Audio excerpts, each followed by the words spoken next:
Assalamualaikum warahmatullahi wabarakatuh. Selamat datang di perkuliahan Matematika Diskrit. Pertemuan kita kali ini akan membahas mengenai graf. Adapun outline pada pertemuan kali ini adalah mengenai terminologi graf. Teori graf merupakan pokok bahasan yang sudah tua usianya namun memiliki banyak terapan sampai saat ini. Graf digunakan untuk merepresentasikan objek-objek diskrit dan hubungan antara objek-objek tersebut. Representasi visual dari graf adalah dengan menyatakan objek dinyatakan sebagai noktah, bulatan, atau titik, sedangkan hubungan antara objek dinyatakan dengan garis. Sebagai contoh adalah sebuah peta jaringan jalan raya yang menghubungkan sejumlah kota di Provinsi Jawa Tengah. Di mana di sini ada contoh teori graf dari Brebes, Tegal, Selawi, Purwokerto, Cilacap, Kroya, Kebumen, Purbalingga, Pemalang, Banjarnegara, Purworejo, Wonosobo, Pekalongan, Kendal, Temanggung, Magelang, Boyolali, Semarang, Salatiga, Klaten, Demak, Kudus, Purwodadi, Solo, Sragen, Rembang, Blora, Sukoharjo, dan juga Wonogiri. Sejarah dari graf, menurut catatan sejarah, masalah jembatan Konigsberg adalah masalah pertama kali yang menggunakan graf sekitar tahun 1736, di mana di kota Konigsberg sebelah timur negara Prusia Jerman, sekarang bernama kota Kaliningrad, terdapat sungai Pregal yang mengalir pulau Krakow yang lalu bercabang menjadi dua buah anak sungai. Tahun 1736, seorang matematikawan Swiss Euler adalah orang yang pertama kali berhasil menemukan jawaban masalah itu dengan pembuktian yang sederhana. Euler adalah yang memodelkan masalah ini ke dalam graf di mana terdapat daratan, titik-titik yang dihubungkan oleh jembatan dinyatakan sebagai titik atau noktah yang disebut sebagai simpul atau vertex, dan jembatannya dinyatakan sebagai garis yang disebut dengan sisi atau edge.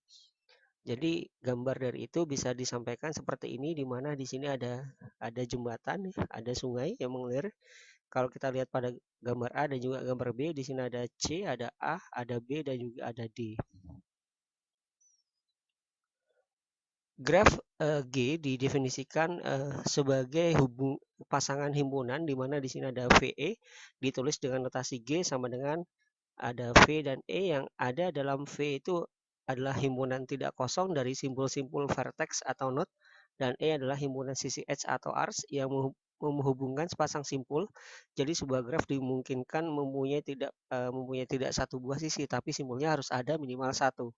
Graf hanya mempunyai satu buah simpul tanpa sebuah sisi dinamakan graf trivial. Simpul pada graf dapat dinomori dengan huruf A, B, C sampai dengan VW dengan bilangan asli 1, 2, 3 atau gabungan keduanya. Sedangkan sisi yang menghubungkan simpul U dan simpul V dinyatakan dengan pasangan U dan V dinyatakan dengan lambang E1, E2, dan seterusnya. Dengan kata lain, jika E adalah sisi yang menghubungkan simpul U dengan simpul V, maka E dapat ditulis E sama dengan di sini memiliki simbol V dan U. Secara geometri, graf digambarkan sebagai sekumpulan noktah simpul di dalam bidang dwimatra yang dihubungkan dengan sekumpulan garis atau sisi, di mana di sini ada A, G1, G2, dan G3. Di sini ada 1, 2, 3, 4, di mana di sini ada E1, E2, E3, E4. Ini ada E5, E6, dan E7. Di C, G3, di sini ada E1, E2, E3, E4, E5, E6, E7. Ini ada juga E8.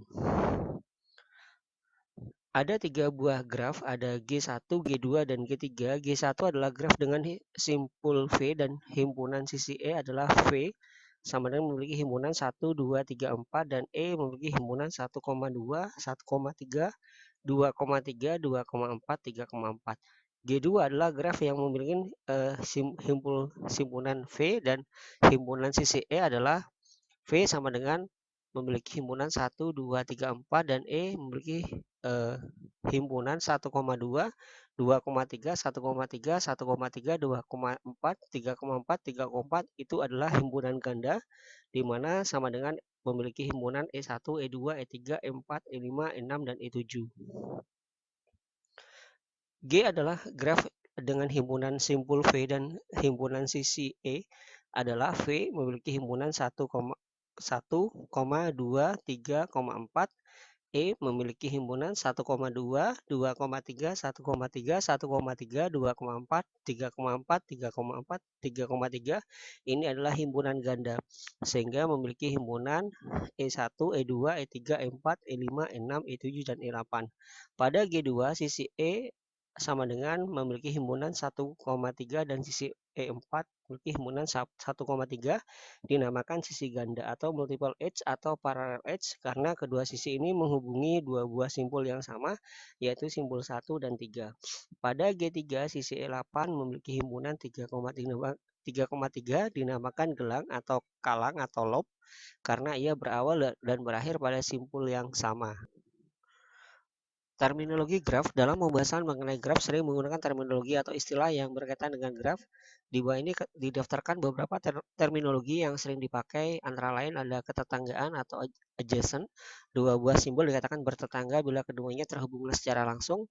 Bersisian atau insidensi untuk sembarang sisi edge E, di mana di sini ada VJ, ada VK, dikatakan E bersisian dengan VJ, E bersisian dengan VK. Lalu ada simpul yang terpencil atau isolated graph adalah simpul yang tidak mempunyai sisi bersisian dengannya atau tidak ada satupun bertetangga dengan simpul-simpul lainnya. Ada graf kosong, definisi graf yang menyatakan bahwa V tidak boleh kosong, sedangkan E boleh kosong. Jadi sebuah graf dimungkinkan tidak mempunyai sisi satupun tetapi simpulnya harus ada minimal satu. Derajat atau degree. Derajat suatu simpul adalah jumlah sisi yang bersisian dengan simpul tersebut. Lintasan atau pad, lintasan dari simpul-simpul dalam G adalah rangkaian sisi-sisi yang menghubungkan dari simpul awal hingga simpul akhir. Macam lintasan, lintasan sederhana ada simple pad, ada lintasan dengan semua sisi yang dilalui hanya satu kali. Lintasan elementary pad adalah lintasan dengan semua simpulan yang dilalui hanya muncul satu kali kecuali mungkin simpul pertama dan simpul terakhir. Lintasan tertutup atau closed walk adalah lintasan yang berawal dan berakhir pada simpul yang sama. Lintasan terbuka atau open walk adalah lintasan yang berawal dan berakhir pada simpul yang tidak sama. Siklus atau cycle atau sirkuit, lintasan elementer dengan simpul pertama sama dengan simpul terakhir. Panjang sirkuit adalah jumlah sisi yang dalam sirkuit tersebut. Sirkuit sederhana atau simple pad adalah sirkuit dengan semua sisi yang dilalui hanya satu kali. Terhubung atau connected dua buah simpul, di mana di sini ada V1 dan juga ada V2 disebut terhubung jika terdapat lintasan dari V1 ke V2. Pohon atau tree adalah terhubung yang tidak mempunyai sirkuit. Upgraph atau subgraph. Apagraph adalah suatu graf yang merupakan bagian dari graf yang lain. Komplement apagraph adalah kebalikan dari graf yang lain. Upagraf rentang atau spanning subgraph adalah suatu graf yang bagian memuat semua simpul graf asal. Cutset adalah graf terhubung G adalah himpunan sisi yang bila dibuang dari G menyebabkan G tidak terhubung. Jadi cutset selalu menghasilkan dua buah komponen. Graf berbobot atau weighted graph adalah graf yang setiap sisinya diberi sebuah harga atau bobot. Bobot pada setiap sisi dapat menyatakan jarak antara dua buah kota, biaya perjalanan, waktu tempuh pesan atau misit dari sebuah simpul komunikasi ke simpul komunikasi yang lain, ongkos produksi, dan sebagainya. Beberapa graf sederhana khusus adalah yang pertama adalah graf lengkap. Complete graph adalah graf sederhana yang setiap simpulnya mempunyai sisi ke simpul sisi yang lainnya. Jumlah sisi pada graf lengkap itu adalah n dikali n-1 dibagi dengan 2. Graf lingkaran adalah graf sederhana yang setiap simpulnya berderajat 2. Contohnya adalah hubungan lokal area network. Graf teratur atau Lagrange graph adalah graf yang setiap simpulnya mempunyai derajat yang sama.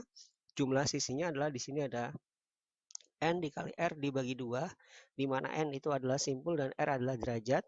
Ada lagi graf biparti atau biparti graph adalah graf G yang himpunan simpulnya dapat dipisah menjadi dua himpunan bagian, yaitu di mana ada V1 dan V2 sehingga pada setiap sisi pada G menghubungkan simpul di V1 ke sebuah simpul di V2.